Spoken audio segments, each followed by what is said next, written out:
मात्राचा आमचा जिवंत परमेश्वर आहे आणि म्हणून आपण मोठ्या आवाजाने त्याची स्तुती आणि आराधना करतो.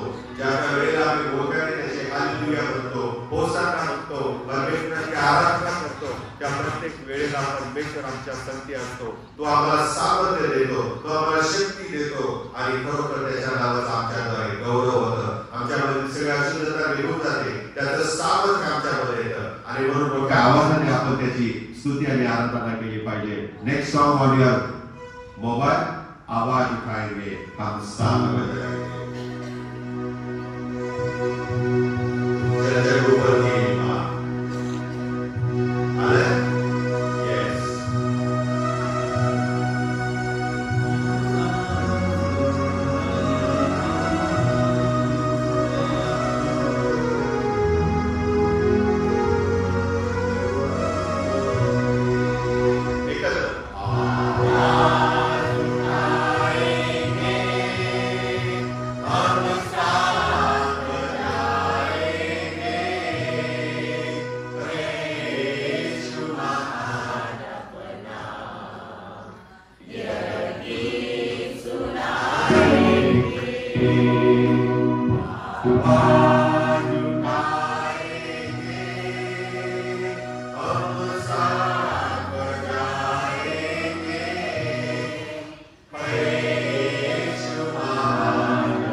येशू मसीह की, प्रभू येशू मसीह की.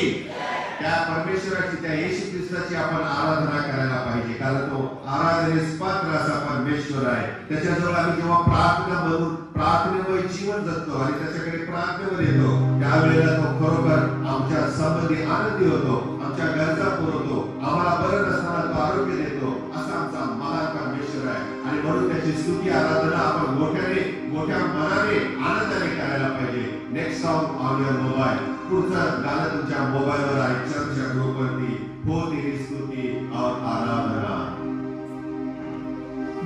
हे गाणं गात असताना आपण परमेश्वराच्या हाती स्वतःला स्वाधीन करूया.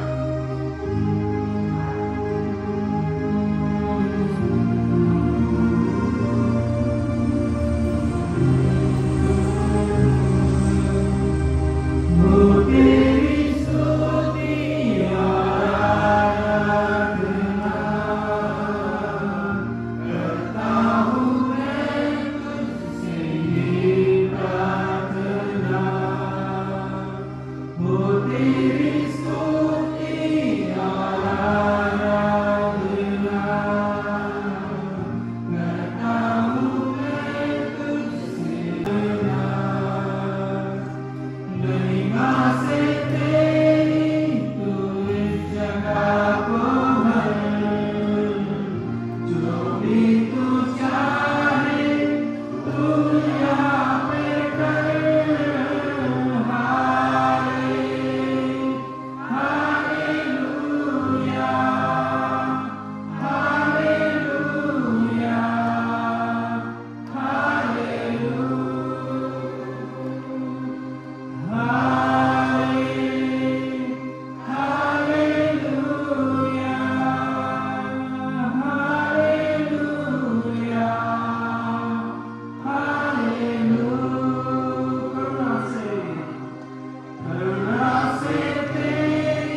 आमचा दया करणारा परमेश्वर, तू आमचा निर्माण करता परमेश्वर आहेस प्रभू. तू आम्हाला घडवलेला आहेस, तुझ्या प्रतिरूपाचा तू आम्हाला घडवलंस, तुझ्या सदृश्य असा तू आम्हाला निर्माण केलेला आहेस. आणि म्हणूनच प्रभू तू आम्हाकडून तुझ्या प्रमाणे प्रभू देव बाप्पा आम्ही राहावं, वागावं, बोलावं, पाहावं ही तुझी इच्छा असते. आणि म्हणून प्रभू देव बाप्पा ज्या वेळेला मनुष्याने पाप केलं त्यावेळेला प्रभू तू दुःखी झालास आणि प्रभू आमचा कायमचा नाश होऊ नये म्हणून तू आपला पुत्र प्रभू श्री ख्रिस्त या भूतली पाठवलास, ज्याच्या बलिदानामुळे, ज्याच्या पवित्र त्या अर्पणामुळे आमच्या पातकांची आम्हाला क्षमा मिळाली. आणि प्रभू आम्ही पुन्हा तुझ्याकडे तुझी स्तुती आराधना करू शकतो. आणि म्हणून प्रभू आज आमच्याद्वारे ही होत असलेली स्तुती आराधना प्रभू प्रशंसा तुला मान्य असो. आता हे प्रभू तू आमचा ताबा घे, पवित्र आत्म्याचा अभिषेक प्रभू तू आम्हावरती कर आणि आम्ही आत्म्याने युक्त तुझी स्तुती आराधना आणि सेवा करावी असं तू कर. तारणारा आमचा महान प्रभू श्री ख्रिस्त याच्या द्वारे आमेन.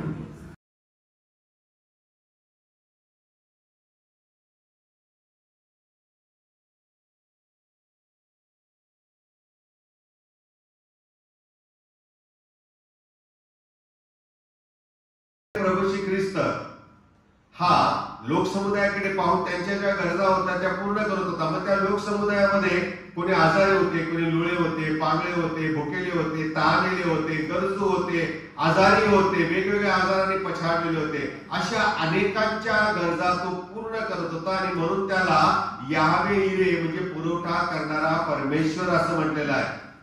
गरज पाहून देणारा परमेश्वर असं म्हटलेलं आहे. प्रभू येशू ख्रिस्ताने आम्हाला पाहायला मिळतं मार्गाचा शेवटमानाचा जर पहिला अध्याय तुम्ही पाहिला तर प्रभू येशू ख्रिस्ताचा बाप्तिस्मा झाला आणि त्या अगोदर आम्ही पाहतो की बाप्तिस्मा करणाऱ्या योहानाने येशूची भविष्यवाणी केलेली आहे. अरण्यात घोषणा करणाऱ्याची वाणी कानी आलेली आहे आणि ती वाणी काय आहे पहा बरं. असं म्हटलेलं आहे प्रभूचा मार्ग तयार करा. पहिला अध्याय तिसरं वचन प्रभूचा मार्ग तयार करा, त्याच्या वाटा नीट करा असं योहानाने सांगितलेलं आहे. प्रभूच्या येशू ख्रिस्ताच्या येण्यासाठी देवाने योहानाला पुढे पाठवलेलं होतं आणि तो येशूच्या येण्यासाठी लोकांच्या अंतःकरणाची तयारी करत होता. आणि मग जेव्हा येशू ख्रिस्त आला त्यावेळेला असं म्हटलेलं आहे बाप्तिस्मा त्याने घेतला. बाप्तिस्मा घेतल्यानंतर येशूने आपल्या कार्याला प्रारंभ केलेला आहे. प्रारंभ कसा केलेला आहे पहा बरं. 14 वचनामध्ये आम्ही पाहतो योहान नगरला गेल्यावर येशू गलिलात जाऊन देवाच्या राज्याची सुवार्ता गाजवत असे म्हणाला, समय पूर्ण झाला आहे व देवाचे राज्य जवळ आले आहे. म्हणून काय करा, पश्चाताप करा आणि सुवार्तेवर विश्वास ठेवा. पश्चाताप करा आणि सुवार्तेवरती विश्वास ठेवा. प्रभू येशू ख्रिस्ताने सेवेला प्रारंभ केल्यानंतर देवाच्या राज्याची तो घोषणा करत निघालेला आहे. देवाचं राज्य कसं आहे याची तो वर्णन करत फिरत आहे आणि त्याच्या सोबत त्याने सुवार्तेचा प्रसार केलेला आहे. पश्चातापाचं आव्हान दिलेलं आहे. आणि आम्ही पुढे पाहतो प्रियानो की तो लोकांच्या मध्ये उपदेश करत फिरलेला आहे. लोकांना त्यांच्या चुका दाखवत होता. लोकांनी सुधारावं म्हणून त्यांना तो मार्गदर्शन करत होता आणि रोग्यांना सुद्धा तो त्याच्या सोबत बरे करत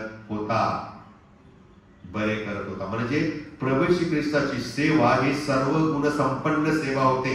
तो उपदेश करत होता, तो चमत्कार करत होता, रोग्यांना बरे करत होता, भुकेल्यांना अन्न देत होता आणि शिकवण देखील देत होता. त्यांचं पाप त्यांना दाखवून त्यांच्या पातकांची क्षमा त्यांनी मागावी यासाठी पश्चातापी अंतःकरणाने त्यांनी देवाकडे त्यांनी वळावं याच्यासाठी तो त्यांना प्रोत्साहन करत होता.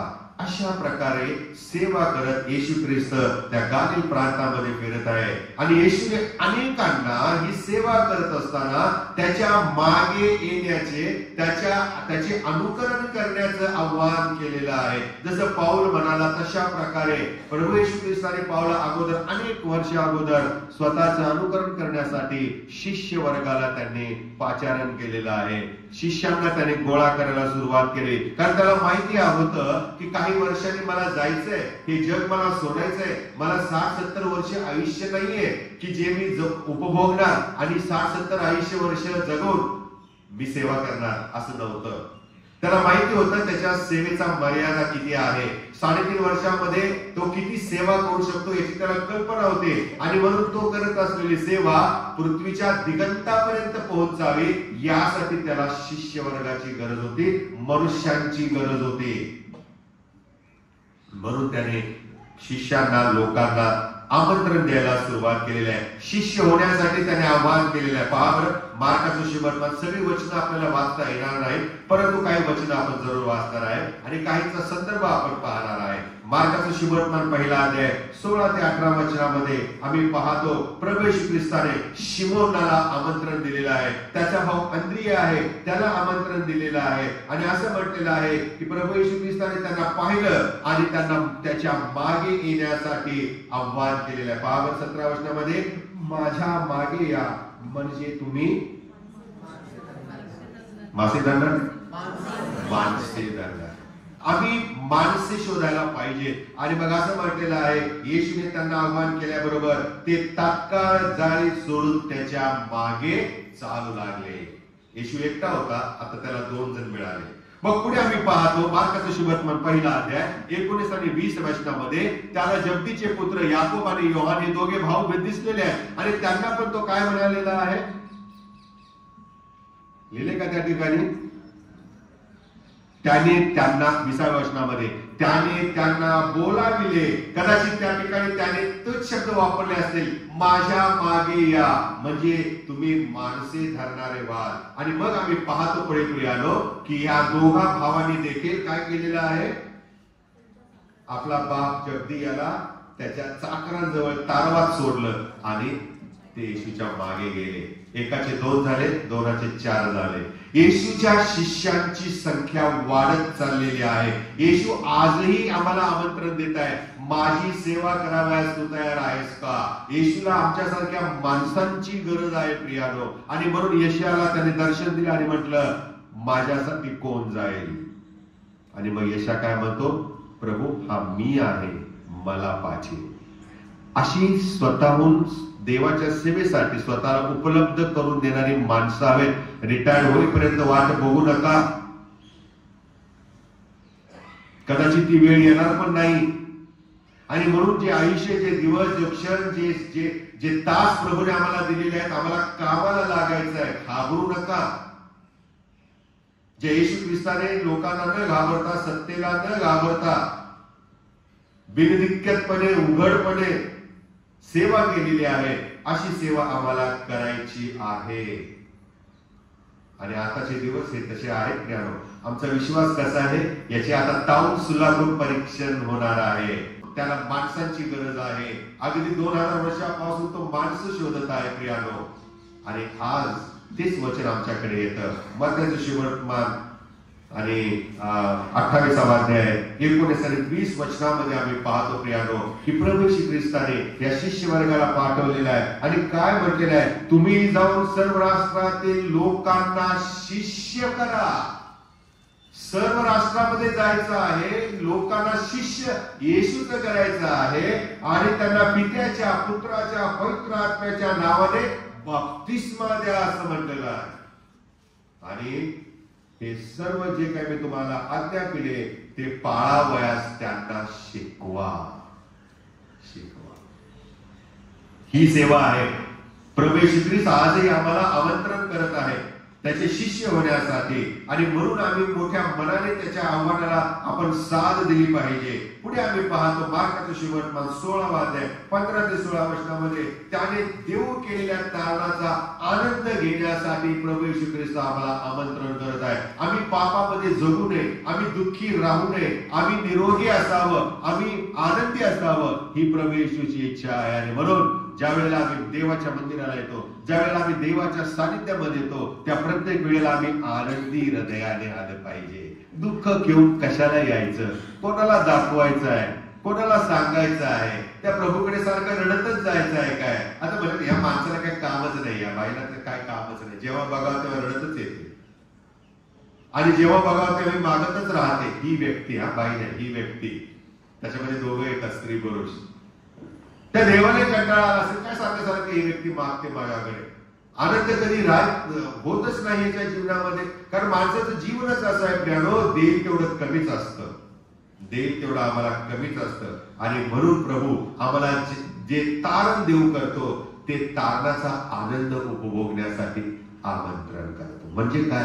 प्रभूने आम्हाला पापापासून परावृत्त केलेलं आहे, प्रभूने आम्हाला सैतानाच्या गुलामगिरीतून मोकळं केलेलं आहे. आम्ही कसं आनंदी पाहिजे, आनंदी पाहिजे, प्रभूमध्ये आनंद करणारे असले पाहिजे. आणि म्हणून फिलिप्पियरास पत्र हे सगळं पावलाने आनंदाला काय केलेलं आहे? समर्पित केलेलं आहे. सारखाच तो म्हणतो आनंद करा, आनंद करा, प्रभूमध्ये आनंद करा, सर्वदा आनंद करा, पुन्हा मध्ये आनंद करा. अरे काय झाले त्याला? कारण त्याला ख्रिस्त भेटला होता. जिवंत ख्रिस्ताला त्याने आपल्या अंतःकरणामध्ये घेतलं होतं आणि ख्रिस्तामध्ये असलेला आनंद काय असतो याचा अनुभव त्याने घेतला. खोड्यामध्ये त्याचे पाय अडकवलेले असताना देखील तो आनंदी होता. तुरुंगामध्ये टाकलेला होता तेव्हाही तो आनंदी होता. प्रत्येक ठिकाणी उपासमार असताना पण तो आनंदी होता. जहाज फुटलं, तारू फुटलं, बुडायला लागलं, जीवावर आलं तरी देखील तो आनंदी होता. क्षण झाला तर, कारण ख्रिस्तामधला जो आनंद आहे तो फार वेगळा आहे हो. आणि ज्याला तो आनंद सापडतो ना तो कशाची तमा बाळगत नाही. आणि म्हणून त्याने फिलिप्पियरास पत्र सगळं त्याने समर्पित केले आनंदाला. आम्ही प्रभूमध्ये आनंद असलं पाहिजे आणि या तारणाच्या आनंदाचा अनुभव घेण्यासाठी प्रभू आम्हाला आमंत्रण देत आहे. येशूचं शिष्य होण्यासाठी आणि तारण प्राप्त करून घेण्यासाठी कोण पात्र आहे याकडे आपण लक्ष देऊया. आता आम्हाला वाटत होतं की जे धार्मिक आहेत त्यांच्यावर परमेश्वर काय करतो? प्रेम करतो. जे चांगले आहेत त्यांना प्रभू परमेश्वर आपल्या जवळ करतो. जे त्याच्या सेवेसाठी पात्र आहेत, पापी नाही, जे शुद्ध मनाचे आहेत, शुद्ध आचरणाचे आहेत, प्रभू त्यांना आपल्या सेवेसाठी उभं करतो. आणि ही कल्पना, ही जी समज जी होती ही या शास्त्रपाठाद्वारे चुकीची ठरत आहे. मार्गाचा शुभट मनाकडे मी तुम्हाला नेत आहे. दुसरा अध्याय आपण काढूया आणि 13 ते 17 वचनाकडे. प्रभू येशूचा शिष्य होण्यासाठी, प्रभू येशूने दिलेले आमंत्रण त्याचा स्वीकार करण्यासाठी कोण पात्र आहे?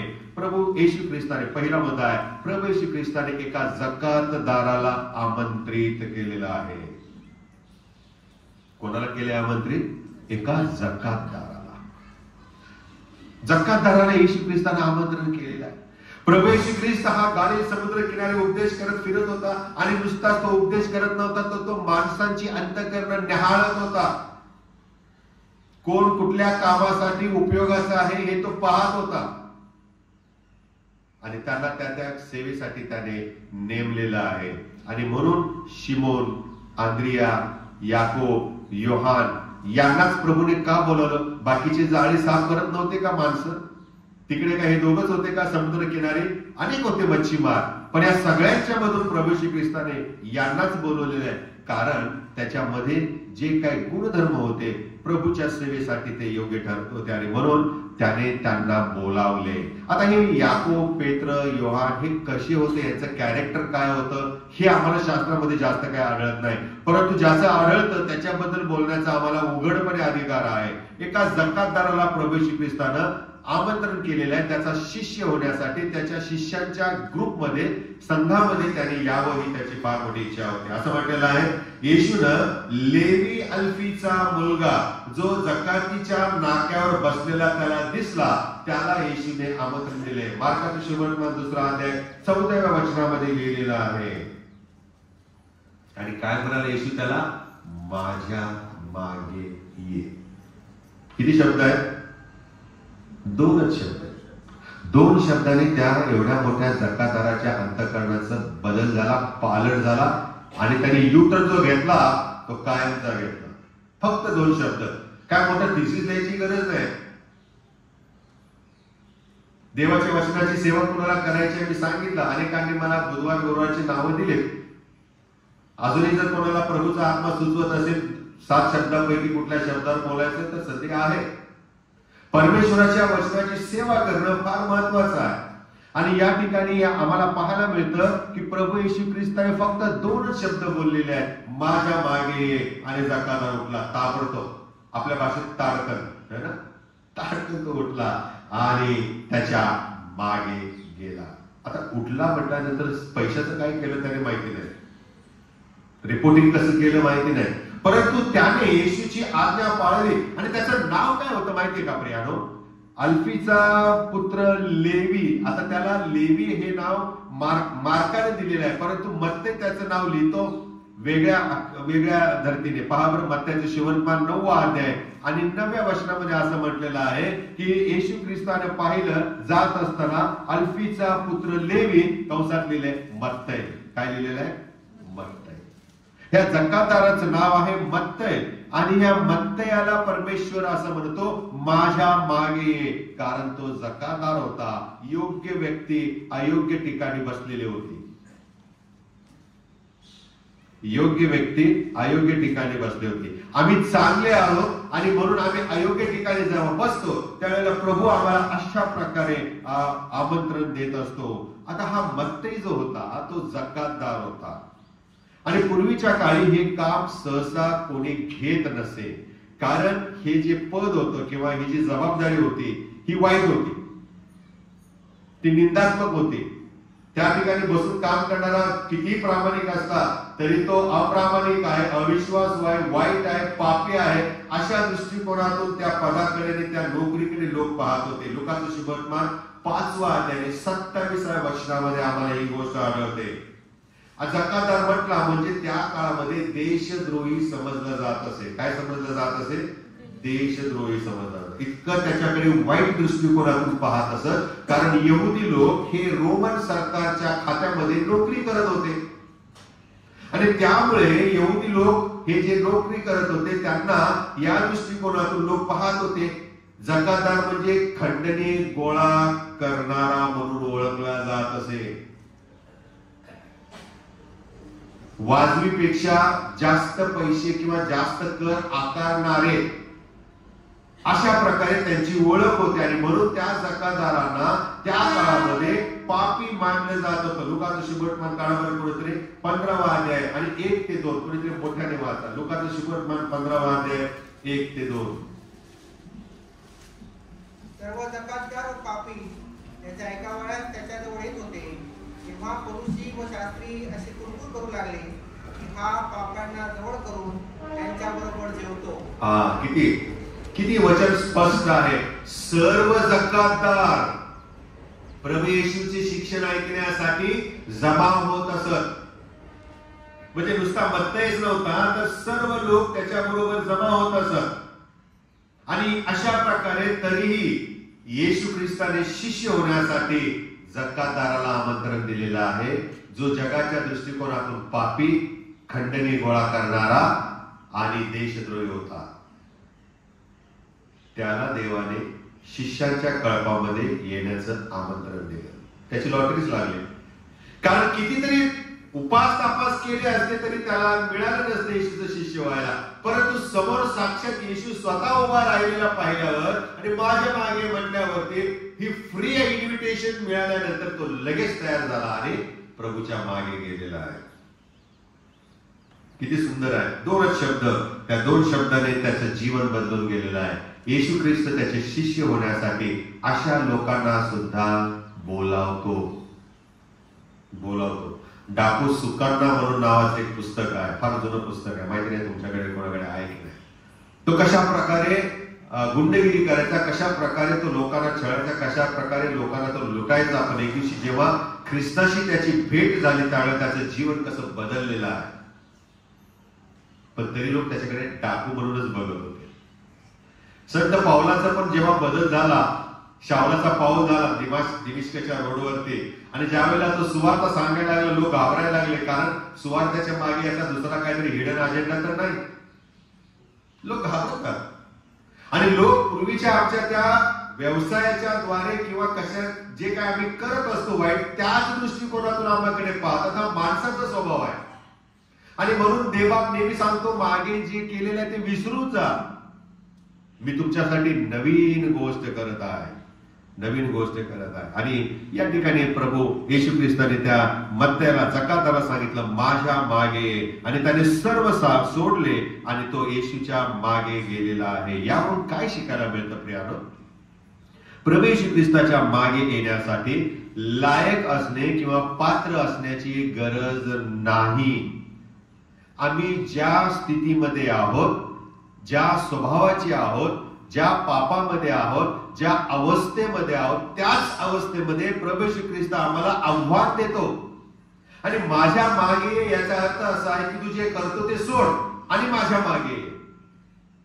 ती अवस्था असेल, ते पाप असेल, जे काय आम्ही करतो ते सोड आणि माझ्या मागे. इतकं साधी सोपी गोष्ट आम्हाला प्रभू शिकवत आहे. आणि म्हणून मी चांगला होईन, चांगली राहीन, मग मी उपास तापास करेन, मग मी शास्त्र वाचेन, स्वतःला तयार करेन, मग मी लायक करेन आणि मग मी सेवेला येईन. नाही जमत. तोपर्यंत 10 माणसं प्रभू तयार करतो, त्याचं काम करून घेतो. आम्ही कशा प्रकारे प्रभू काम करतो हे त्याची कामाची मेथड जी आहे ना ती एकदा जर समजलो ना तर त्याच्या कामकऱ्यांच्या मध्ये आम्ही सहज प्रवेश करू शकतो. हो प्रिया. आणि म्हणून आम्ही जसे आहोत तसे प्रभू आम्हाला त्या स्थितीमध्ये त्याचे शिष्य होण्यासाठी आमंत्रण करतो. दुसरा मुद्दा आहे प्रियानो, मग आमंत्रण केल्यानंतर मत्त्याने काय केलेलं आहे? ताबडतोब त्याने सगळं सोडलं, तो उठला आणि आपल्या घरी गेला असं म्हटलेलं आहे. कुठे गेला?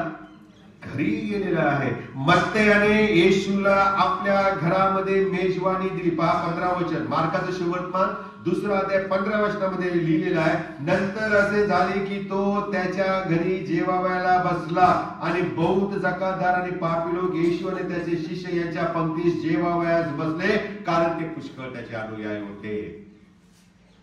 तो थेट त्याने घर गाठलं आणि येशू ख्रिस्त आणि इतर आपले जकातदार मित्र आणि परुषी आणि पापी लोक आणि येशूचे शिष्य सगळ्यांना त्याने काय दिलं? आपल्या घरात मेजवानी दिली. हॉटेलमध्ये नाही दिली. चला आज पार्टी करूया, आज मी येशूच्या शिष्य झालेला आहे, लेट्स एन्जॉय, सेलिब्रेट. त्याने लोकेशन दिलं का येशूला? नाही दिलं. हॉटेलचं नाव दिलंय, कुठल्या गार्डनचं नाव दिलंय? नक्की. त्याने स्वतःच्या घरी त्याला नेलेलं आहे. गेल्या आठवड्यात आम्हाला उभयदाला एका कुटुंब प्रार्थनेसाठी बोलवलं होतं, नंतर जेवण दिलं आणि इतकं सुंदर घरगुती जेवण त्याने बनवलं होतं आणि आम्हाला ते खरं खूप आवडलं. आणि मग चर्चा करताना त्याने सांगितलं, बाळासाहेब आम्ही बाहेर तर नेहमीच खातो आपण, आणि बाहेरच्या खाण्यामध्ये घरातल्या खाण्यामध्ये फार फरक आहे. बाहेरच्या खाण्यामध्ये प्रेम नसतं, आपुलकी नसते, त्यामध्ये त्याग नसतो, एक ती फॅशन आहे, कृत्रिमपणा असतो. हो प्रिया. आणि खरोखर ते जेवण आम्हाला अतिशय उत्कृष्ट लागलं. म्हणजे बाहेरचं चांगलं नसतं असं नाहीये, परंतु त्या घरगुती बनवलेल्या जेवणामध्ये त्या बनवणाऱ्या लोकांचा, कमवणाऱ्या, कष्ट घेणाऱ्या लोकांचं प्रेम होतं, जिव्हाळा होता, आस्था होती. हा डिफरन्स आहे, हा फरक आहे. आणि म्हणून या ठिकाणी जकातदाराने येशू आणि आपले मित्रमंडळी यांना कुठे नेलं? आपल्या घरी नेलेलं. पूर्वी आमचे बर्थडे घरात व्हायचे, शेजाऱ्या पाजाऱ्यांना बोलवायचो. आता शेजारी पाजाऱ्यांना त्यांच्याच घरात ठेवतो, आम्ही बाहेर. आणि जे बाहेर आहेत त्यांना घेऊन हॉटेलमध्ये असतो. किती फरक पडलेला आहे. गेल्या आठवड्यात मी एकाशी बोलताना बोलत होतो, जग किती बदललेलं आहे, जग खूप बदललेलं आहे. आणि या ठिकाणी प्रभू येशू आम्हाला शिकवतो की आमच्यामध्ये जो जिव्हाळा आहे, प्रेम आहे, आस्था आहे, जी घरात मिळते ती आम्ही टिकवून ठेवली पाहिजे. ती संस्कृती, सामर्थ्य जे आहे ते खरोखर महान आहे प्रिया. आणि म्हणून मत्त्याने काय केलेलं आहे की आपलं जीवन बदलल्याबरोबर आपले फ्रेंड सर्कल जे आहे, जे पापी होते, बघा आता माझं जीवन बदलले म्हणून मी चांगलेच लोकांना घरी बोलवायचं असं नाहीये बरं का. इथं शास्त्रात तशी शिकवण नाहीये. म्हणून हा जकातदार फार आम्हाला शिकवणारा एक गुरु आहे. त्याच्यापासून आम्ही बऱ्याच गोष्टी शिकू शकतो. आणि काल मी ते विचार करताना अनेक गोष्टींचा मला उलगडा झालेला आहे. आणि हीच गोष्ट आम्ही पाहतो की त्याने आपल्या घरात मेजवानी दिली. त्या मेजवानीला आमंत्रित लोकांची यादी पहा ना तुम्ही, काय काय दिलेली आहे. त्याने घरी गेल्यानंतर बहुत जकातदार, त्याच्याच प्रोफेशन मध्ये असलेले पाप करणारे, चुका करणारे, लुटमार करणारे, खंडणीखोर, या सगळ्यांना त्याने आपल्या घरी बोलवले. आणि पापी लोक, व पापी लोक म्हटले बरं का, म्हणजे खंडणी गोळा करणारे वेगळेच आणि दुसऱ्या पापांच्या मध्ये अडकलेले ते पण वेगळे. त्यांनाही त्याने आपल्या घरी बोलवलेलं आहे. तुम्ही बघा बरं, घरी करा प्लॅन आणि तुमचे जे असे ह्या कॅटेगरी मोडणारे जे लोक असतील त्यांना आमंत्रण द्या. बघा घरात काय दंगा होतो. पण ह्या जकातदारांनी विचार नाही केला, त्याने बोलावलं. जकातदार आणि इतर जकातदार, पापी लोक आणि त्याच्यासोबत येशू चांगला मनुष्य आहे त्यालाही बोलवलेलं आहे. आणि येशूचे शिष्य ते पण चांगले लोक, त्यांनाही बोलवलेलं आहे. मिक्सचर ऑफ वाईट आणि चांगले. खूप शिकण्यासारखं आहे. मी पुढे येणार आहे त्याच्याकडे. जकातदार त्याने ह्या सगळ्या लोकांना यादी काढली आणि आपल्या घरामध्ये जेवायला बोलवलेला. तो एकटाच नव्हता, बरेच आहे. त्या ठिकाणी 15 वचनामध्ये लिहिलेलं आहे की बहुत जकातदार, आणि मग शेवटच्या भागामध्ये लिहिलेलं आहे ते पुष्कळ असून त्याचे अनुयायी होते. अनेकांना त्याने आमंत्रण दिलेलं आहे. अनेक लोकांना त्याने आपल्या घरात बोलवलेलं आहे. जेव्हा ही मेजवानीला लोक एकत्र आले त्यावेळेला विरोध करणाऱ्यांचा संताप भडकला. जे स्वतःला धार्मिक समजत होते, जे स्वतःला शुद्ध समजत होते आणि धर्माचरण करणारे समजत होते, ते जे करतात ते आम्ही करत नाही, ते वाईट आहे, आम्ही चांगलं आहे, असे स्वतःची फसगत करणारे जी माणसं होते ते म्हणजे परुषी होते, शास्त्री होते, याजक वर्ग होते. आणि हे सगळे गोंधळून गेलेले आहे.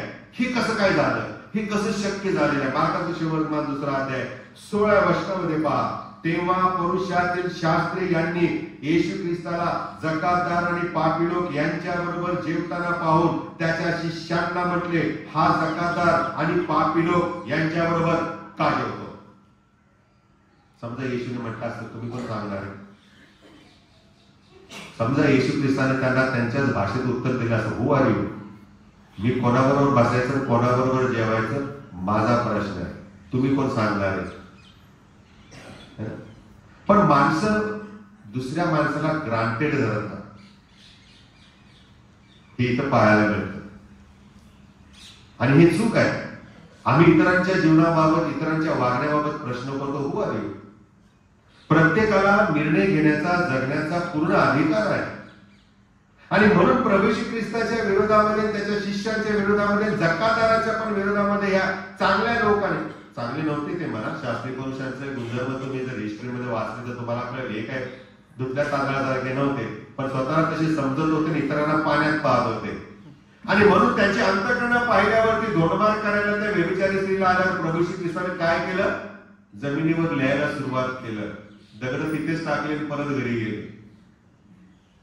असली ही धार्मिकता. यशा काय म्हणतो? आमची धार्मिकता ही फाटक्या चिंदी सारखी आहे. काय आहे? फाटक्या चिंदी सारखी आहे. इकडे ओढली की तिकडे पाय उघडे पडतात, पाय झाकले की डोकं उघडं पडत आहे ना. अशी आमची धार्मिकता आहे. परुषी शास्त्राची अशी धार्मिकता होती प्रियानो. आणि म्हणून यांनी हे गोंधळून गेलेलं की असं कसं झालं? येशूला आम्ही धार्मिक समजतो, चांगला समजतो आणि गुरुजी समजतो, रब्बी समजतो, त्याचे शिष्य पण तशाच कॅटेगरीतले आहेत. मग हे कसं काय झालं? जकातदाराच्या, पापी माणसाच्या घरामध्ये कसा काय येशू ख्रिस्त गेला? आणि त्यांच्याबरोबर गेलाच नाही तर तो जेवतो कसा काय? म्हणजे खिडक्या दरवाजातून बघत होते वाटतं येशू काय करतोय आतमध्ये. माणसाला दुसऱ्याच्या जीवनात डोकावण्याचा फार आवड असते आणि ही गोष्ट त्या लोकांनी पण केली. आणि हा मानवी स्वभाव आहे, अगदी सुरुवातीपासून चालत आला आणि यातून आम्हाला बाहेर निघायचं. लूक काय म्हणतो पहा बरं, 5वा अध्याय लुकाचं शुभवर्तमान 30व वचन वाचा. लुकाचं शुभवर्तमान 5वा अध्याय 30व वचन. तेव्हा परुषी व त्यांच्यातील शास्त्री हे त्यांच्या शिष्यांच्या विरुद्ध कुरकुर करीत त्यांना म्हणाले, जकातदार व पापी लोक यांच्या बरोबर तुम्ही का खाता पिता? बरं आहे. काय केले या पुरुषांनी, शास्त्रांनी? कुरकुर केले. काय केली? कुरकुर केले. येशूने कोणाच्या घरी जावं, कुठं बसावं, कोणाबरोबर बसावं, काय जेवावं हे ठरवणारे दुसरे कोण होते? पण लोक येशू ख्रिस्तालाही ग्रांटेड धरायला लागले. जणू काय ते येशू ख्रिस्त त्यांचा नोकर असल्यासारखं, येशू ख्रिस्त जणू काय त्यांच्या आज्ञेत राहत असल्यासारखं. येशू ख्रिस्ताच्या प्रत्येक जीवनाच्या गोष्टीवरती हे लोक डोळा ठेवून होते. हा कुठं बसतो, कोणाच्या घरी जातो, कुठं कोणाबरोबर जेवतो. माझ्या जीवनामध्ये असं झालं होतं. एकदा मध्य प्रदेशमध्ये मी सेवा करत होतो. इथलं सांगत नाही बरं का, पण इथलं काय आहे ते ह्या उदाहरणावर तुम्ही समजून जा. मग मी तिकडचं उदाहरण सांगतो. मध्य प्रदेशातली गोष्ट आहे 1985 सालातली, 84-85 सालातली.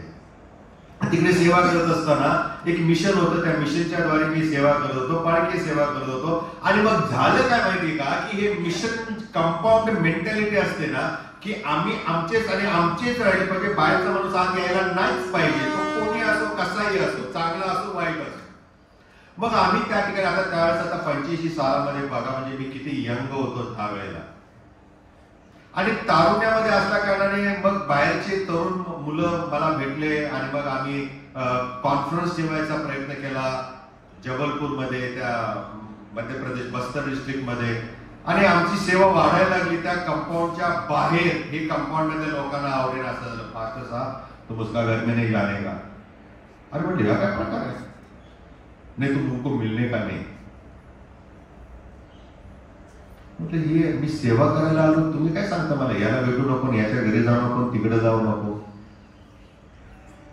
म्हणजे आमच्या सेवेच्या बाबतीतही लोक आजही तीच चर्चा करतात. बाळक कोणाच्या घरी जातात, कुठं बसतात, कोणाबरोबर जेवतात, काय जेवतात आणि पुढे पितात.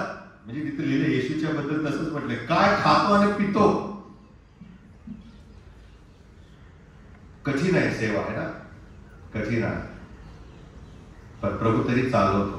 येशू ख्रिस्ताने ह्या सगळ्या गोष्टीकडे दुर्लक्ष केलेलं आहे. आणि प्रभू येशू ख्रिस्ताच्या या सगळ्या कार्यावरती, नुसती सेवेवरतीच नाही तर त्याच्या पर्सनल लाईफ मध्ये सुद्धा यांनी डोकावण्याचा प्रयत्न केलेला आहे. आणि त्यामुळे हा कोणाबरोबर जेवतो, बसतो, खातो, पितो हे पाहिल्यावर या परुषी शास्त्री लोकांनी कुरकुर केली, त्यांना आश्चर्य वाटलेलं आहे. आणि मग येशू ख्रिस्ताने त्याला काय उत्तर दिलं, तिसरा मुद्दा आहे. येशूचं उत्तर पहा, मार्काचं शुभवर्तमान 2 अध्याय 17व्या वचनामध्ये काय म्हणालेलं आहे येशूकडे. हे ऐकून येशू त्यांना म्हणाला, निरोग्यांस वैद्याची गरज नाही, रोग्यांना आहे. मी धार्मिक जनांस नाही तर पापी जनांस बोलवावयास आलो आहे. येशूच्या दृष्टीने हा मत्तई जकातदार होता. तो त्या येशूचा शिष्य होण्यासाठी पात्र उमेदवार होता. The right and good prospect. आणि म्हणून त्याने त्याला शिष्य होण्यासाठी कुठल्या पुरुषाला का नाही बोलवलं, धार्मिक होते ना. शास्त्र्यांना का नाही बोलवलं, शास्त्राचा अभ्यास करायचे, लोकांना शिकवायचे, बायबल स्टडी घ्यायचे. आम्ही घेतो बायबल स्टडी म्हणून असं नका समजू की आम्ही शिष्य होण्यास पात्र आहे. ते तर सैतानही घेतो. सैतानाला देवाची वचनं पाठ आहेत जेवढी आम्हाला पाठ नाही. आणि म्हणून येशूच्या अरण्यामध्ये परीक्षा शास्त्रातल्या वचनातूनच घेतली सैतानाने. आणि शास्त्रात कुठे लिहिले आम्हाला त्याचा रेफरन्स शोधावा लागतो. पण ते सैतानाला माहित आहे शास्त्रात असे लिहिले आहे जुन्या करारात. आणि या ठिकाणी आम्ही पाहतो प्रियानो की प्रभू येशू ख्रिस्त हा त्या लोकांना शिकवत आहे आणि सांगत आहे की हा व्यक्ती जो आहे हा पापी जरी असला, हा जकातदारी जरी असला, तुमच्या दृष्टीने हा वाईट जरी असला, तरी मी त्याला माझ्या शिष्य होण्यासाठी आमंत्रण देत आहे. स्वर्गाच्या राज्याचा सभासद होण्यासाठी, देवाच्या कुटुंबाचा एक सभासद होण्यासाठी मी त्याला आमंत्रण देत आहे ना.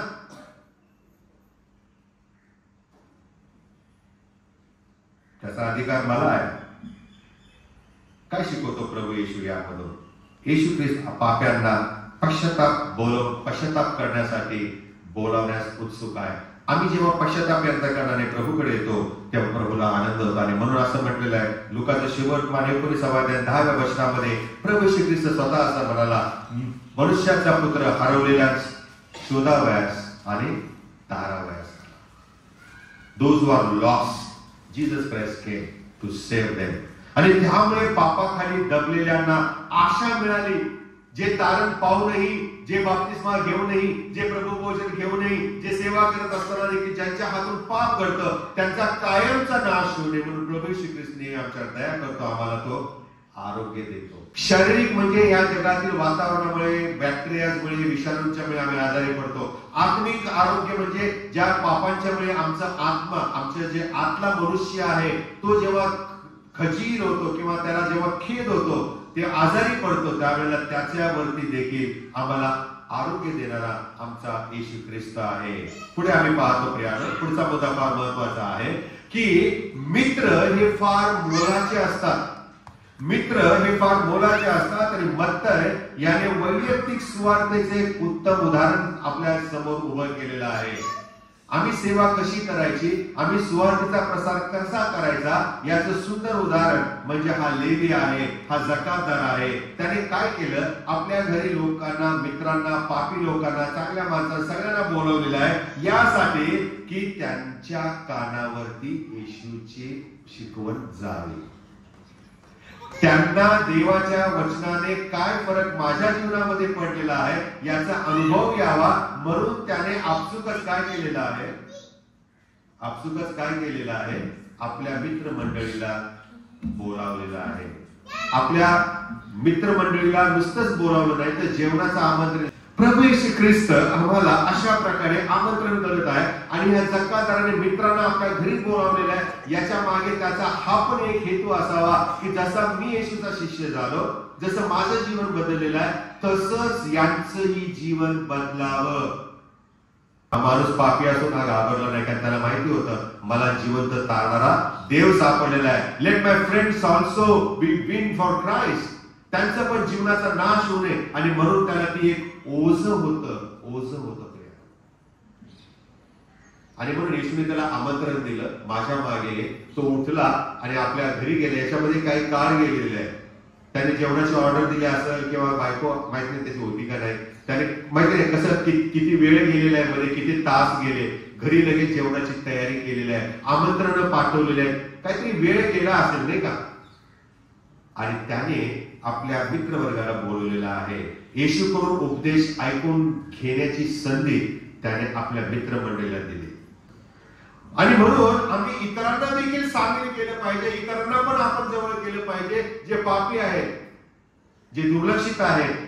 हो प्रियानो, आणि म्हणून या ठिकाणी फार महत्वाचे दुसरं उदाहरण तुम्हाला सांगतो प्रियानो. प्रेषितांच्या कृत्यामध्ये आम्हाला पाहायला मिळतं 10व्या अध्यायामध्ये कर्नेलियस नावाचा एक मनुष्य होता. हा तर येशू ख्रिस्त भेटण्याच्या अगोदरच आपल्या मित्रमंडळीला घरी बोलावून जेवणाचं आमंत्रण देत असे, जेवणावेळ होत असे आणि आपल्या कुटुंबियांना आणि मित्रांना पण तो आमंत्रण करत आहे. पहा प्रेषितांची कृत्य 10 अध्याय 24 वचन काय लिहिलेलं आहे. तिसऱ्या दिवशी तो कैसरियात पोहोचला तेव्हा कर्नेलिय आपल्या नातलगांना वरिष्ठ मित्रांना घेऊन त्यांची वाट पाहत होता. नातलगांना आणि इतर मित्रांना घेऊन तो देवाच्या सेवकाची वाट पाहत होता. कोण होता देवाचा सेवक? पेत्र. कोणाची वाट पाहत होते? पेत्र नावाचे पाळक साहेब आमच्या घरी येणार आहेत. मग त्याने नातेवाईकांना बोलावलं, मित्रांना बोलवलं, या तुम्ही देवाचं वचन ऐकायला. पेत्राचे भाषण त्यांच्या कानी पडावं आणि कोणाचं तरी तारण व्हावं ही त्याची पण इच्छा होती प्रियानो. आणि म्हणून त्याने पेत्र देवाचा सेवक ज्याच्याबद्दल ऐकलेलं होतं त्याच्या ऐकण्यासाठी, उपदेशासाठी त्याने नातेवाईक आणि मित्र यांना आपल्या घरी बोलावलेलं आहे. आणि आमच्या जीवनामध्ये कर्नेलियस हेच शिकवतो की जेव्हा अशी संधी असते तेव्हा आमच्या घरात जेव्हा शास्त्राभ्यास होतो, पाळक येतात, सुवार्तिक होतात, इन्व्हाइट अदर्स, दुसऱ्यांना बोलवा. आणि मग पुढे आम्ही पाहतो की आम्हाला या जगामध्ये राहायचं आहे, परंतु जगामध्ये नसल्यासारखे राहायचं आहे. या जगाशी आम्ही एकरूप होता कामा नये. कुसंगतीने नीती बिघडते. म्हणून प्रभू येशू आम्हाला वचन देत आहे. त्याच्या वचनामध्ये करिंथकरांचं दुसरं पत्र 6 अध्याय 14 ते 18 वचनामध्ये अंधार आणि उजेड यांचा मिलाप कसा होणार, विश्वास आणि अविश्वासणारा यांची भागीदारी कशी होणार आहे. आणि म्हणून तुम्ही जे विश्वासणारे आहात ते अविश्वासणाऱ्यांशी जरूर बिजोड होऊ नका. या ठिकाणी प्रभू येशू ख्रिस्त आम्हाला वेगळं व्हायसाठी सांगत आहे. पण वेगळं होत असताना आम्हाला एकाकी जीवन जगायचं नाहीये, एकलकोंडी जीवन जगायचं नाहीये, एकटेपणाचं जीवन जगायचं नाही. आम्हाला सेपरेट व्हायचं आहे पण आयसोलेट व्हायचं नाहीये. आम्हाला जगामध्ये जगासारखे न राहता देवाचे लोक म्हणून जगायचं. नाहीतर हे जग सोडून जावं लागेल, काहीच उपयोग होणार नाही. जर इतर लोकांची मैत्रीच करायची नाही, चांगल्याच लोकांची करायची, त्यांच्याच खाणं पिणं करायचं आहे, मग आम्ही जगणार कसे? आणि हे संत पाऊल आपल्या वचनामध्ये म्हणतो. पहा बरं, करिंथकरांचं पहिलं पत्र 5 अध्याय 9 आणि 10 वचन मोठ्याने कोणीतरी वाचा. तुम्ही जार कर्मांची संगत धरू नये असे मी आपल्या पत्रात तुम्हाला दिले होते. हो. तथापि या जगाचे जार कर्मी लोभी, पवित्रीकरण करणारे, मूर्तीपूजक यांची संगत मुळीच धरू नये असे माझे म्हणणे नाही, कारण तसे कराल तर तुम्हाला जगातून निघून जावे लागेल. किती सुंदर आहे, किती स्पष्ट वचन आहे. आम्हाला विभक्त व्हायचंय, वेगळं व्हायचंय, पण त्यांच्याबरोबर राहायचं सोडता येणार नाही, तर हे जगत सोडून जावं लागेल. अशक्य आहे ते. आम्हाला मित्रमंडळी हवी, पापी लोकांची संगती बरोबर आम्हाला राहायचंय, नाहीतर आमची कामच होणार नाहीये. परंतु ते होत असताना आम्ही त्यांच्यासारखे वागू नये, राहू नये, जगू नये. विभक्त वेगळेपण आमच्यामध्ये असावं हे प्रभू आम्हाला शिकवत आहे. पाप्यांना बरे करण्यासाठी त्यांच्याबरोबर बसणं आवश्यक आहे. If you want to win people for Christ, you need to go to them and sit with them. जर एखाद्या पापी माणसाला तुम्हाला प्रभूसाठी जिंकायचं आहे ना, असं लेक्चरबाजी करून नाही जिंकता येणार. तुम्हाला त्यांच्याबरोबर बसायचं आहे, वेळ घालवायचा आहे, फेलोशिप द्यायची आहे, त्यांच्या समस्या जाणून घ्यायच्या आहेत, त्यांच्याबरोबर राहायचं आहे, त्यांच्या समस्या कशा सोडवता येतील विचार करायचा. प्रभू येशू ख्रिस्त तेच तर करत होता. त्याच्या नुसत्या घरात येण्याने त्या घराला तारण प्राप्त झालं. काय म्हटलं येशू ख्रिस्त? कोणाच्या बाबतीत म्हटलं? बोल.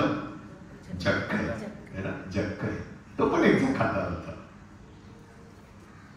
कुठल्या नाक्यावर बसला होता माहित नाही, पण होता. मग ते सोडला आणि इतर सगळे जकातदार सोडले, तर हा जक्कई नावाचा एक जकातदार होता, ज्याला प्रभू येशू म्हणाला, उतर खाली, मला तुझ्या घरी यायचं आहे. आणि तोही धावत गेला, त्यानेही जेवणाची मेजवानी दिलेली आहे. आणि मग असं म्हटलेलं आहे, प्रभू काय म्हणाला? आज या घराला तारण प्राप्त झाले. तारण प्राप्त झाले. येशू सर्वांना बोलवतो, चांगल्यांना पण बोलवतो, जे वाईट आहेत त्यांना पण बोलवतो. वाईट सेवेत येतात, सेवा करतात, तेव्हा स्वतःला चांगले समजणारे यांना ते आवडत नाही.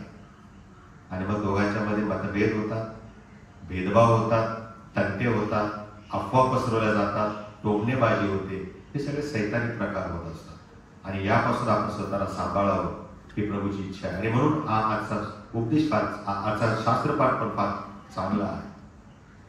प्रभू येशू ख्रिस्त आम्हाला शारीरिक आणि आध्यात्मिकरित्या बरं करण्यास उत्सुक असतो. काय शिकायला मिळालं आपल्याला आजच्या वचनामधून? पहिली गोष्ट आहे, येशूकडून तारण मिळवण्यासाठी आम्ही चांगले असणं गरजेचं नाही. येशू पासून तारण मिळवण्यासाठी, आमच्या पातकांची क्षमा मिळवण्यासाठी आम्ही खूप पापी आहोत म्हणून त्याच्याकडे न येण्याचा आपण निश्चय करावा, हे पण फार चुकीचं आहे. आम्ही जसे आहोत तसे, मग आम्ही छोटी पापे करणारे असो, मोठी पापे करणारे असो, कुठल्याही व्यवसायामध्ये असो, चांगला असो, वाईट असो, जे काय जगाच्या दृष्टीने आम्ही कसेही असो, come back to Jesus Christ. जेव्हा आम्ही येशूकडे येतो, तो आमच्या पातकांची क्षमा करतो, आम्हाला तारण देतो. दुसरी गोष्ट आम्ही पाहतो हे की आम्ही इतकी बिझी नसावे की येशूचं काम करायला आम्हाला वेळच नाही. ज्यांच्याशी देव बोलतो ना, ते आपलं नित्याचं काम सोडून येशूच्या मागे. आम्ही जगामध्ये कामाच्यामध्ये इतके बिझी असू नये की प्रभूसाठी आम्हाला वेळच मिळू नये. तिसरी गोष्ट आम्ही शिकतो आणि ती म्हणजे जे हरवलेले आहेत त्यांच्यापर्यंत पोहोचण्यासाठी आपण स्वतः पहिलं उत्सुक असले पाहिजे. गेल्या आठवड्यामध्ये मी एका उपदेशकाचा उपदेश ऐकत होतो, म्हणजे ते व्हॉट्सअपवर वगैरे युट्यूबला नाही बरं का, प्रत्यक्ष. आणि मग त्यावेळेला मला एक गोष्ट मिळाली की आम्ही लोकांचं तारण करत नाही. Who are we? आम्ही तारण करणारे लोक नाहीये, कारण आम्ही पण तारण पावलेले लोक आहोत. आम्ही इतरांचं तारण करू शकत नाही. तारण करणारा आमचा कोण आहे? येशू ख्रिस्त आहे. आम्ही फक्त उपदेश करतो, आम्ही फक्त सुवार्ता सांगतो. तुम्ही फक्त बी पेरायचं आहे, ते उगवण्याचं काम कोणाचं आहे? परमेश्वराचं आहे. मी इतके आत्मे जिंकले, मी तितके आत्मे जिंकले, तू कोण? आम्ही आत्मे जिंकतो याचा अर्थ असा नाही की आम्ही त्यांचं तारण करतो. आम्ही फक्त साधन बनतो सुवार्ता सांगण्याचं, आणि प्रभू काम करत असतो. आणि म्हणून जे हरवलेले आहेत, जे पापामध्ये आहेत, जे प्रभूला ओळखत नाहीत, अशांच्या पर्यंत आम्ही जावं ही आपली पहिली मनोमन इच्छा पाहिजे. आणि म्हणून त्या मूर्ख श्रीमंत मनुष्याला प्रभू येशू ख्रिस्त म्हणाला, अरे मूर्खा, हे जे सगळं तू कोठारामध्ये धान्य साठवलं, आयुष्यभराची तरतूद करून ठेवले, पण आज रात्री जर तुला देवाज्ञा झाले तरी सर्व कोणाचं होईल? हे सर्व कोणाचं होईल? आणि म्हणून आम्ही स्वतः दुसऱ्यांच्या तारणासाठी, दुसऱ्याच्या पश्चातापी पातळीसाठी आपण प्रयत्न करण्यास उत्सुक असलं पाहिजे. चौथी गोष्ट आहे आम्ही आजच्या वचनातून शिकला ते म्हणजे आम्ही आमचे मित्र, आम्ही आमचे नातलग, आम्ही आमच्या सोबतीचे लोक, आमच्या बरोबर जे सहकार्य जे काम करतात आपल्यासोबत, त्यांना आपण प्रभूकडे आणण्याची इच्छा मनी बाळगली पाहिजे. मत्तई चकातर आम्हाला शिकवतो. He called them in his house when Jesus was dining with him. त्यांनी त्यांना बोलावलं. आपल्या घरामध्ये अशा प्रकारे आपण आपलं घर सर्वांसाठी उघडं ठेवायला पाहिजे. जशी इतरांना तशी आम्हाला देखील या येशूची गरज आहे. हा महान वैद्य आहे, डॉक्टरांचा डॉक्टर आणि वैद्यांचा वैद्य आहे. आम्ही कितीही बिझी असलो तरी आम्ही त्याचे काम करण्यासाठी उत्सुक असावं, मत्तयाप्रमाणे, ह्या जकातदाराप्रमाणे. कारण प्रभू आम्हाला हिलिंग देणारा परमेश्वर आहे. आमचा आतला मनुष्य बरं करणार आहे आणि बाहेरचा मनुष्य देखील येशू बरं करण्यासाठी समर्थ आहे. आम्ही बाहेर काही रोग नसला पण आतमध्ये कसे असू, थडगी, कसे असू, थडगी, चुना लावलेले, म्हणजे सुंदर पोशाख आहे, आतमध्ये चढले, असं नसावं. आमचं आध्यात्मिक जीवन हे प्रभूला खरोखर समर्पित आणि आवडणारं असावं. आणि त्याकरता आपण स्वतःला प्रभूच्या स्वाधीन करूया. आपण आपले डोळे झाकूया, आपल्या मारा प्रभू समोर लवूया आणि प्रार्थना करू की प्रभू, तू माझं फक्त बाह्य स्वरूपच पाहत नाहीस, तर माझं अंतःकरण पाहणारा परमेश्वर आहेस. तू मला फक्त बाहेरूनच बरं करत नाहीस, तर तू मला आतूनही बरं करण्यास उत्सुक आहेस. आणि म्हणून प्रभू, जसे इतर पापी आहेत तसेच मी देखील पापी आहे. मी तुझा विश्वास करून माझ्या पातकांची क्षमा मिळव. इतरांच्याकडे मी त्या दृष्टिकोनातून न पाहता ती तुझी लेकरं आहे, तू त्यांना निर्माण केलेलं आहेस, तू त्यांना स्वतःचं शिष्य बनवू पाहत आहेस आणि त्यासाठी मला तू एक साधन म्हणून उभं केलेलं आहेस. हे आम्हाला समजावं आणि तुझं वचन घेऊन त्यांच्यापर्यंत आम्ही पोहोचावं. म्हणून तो आम्हाला कृपा कर. आता हे प्रभू, तू आमचा ताबा घे. तारणारा आमचा येशू ख्रिस्ताच्या द्वारे. आमेन.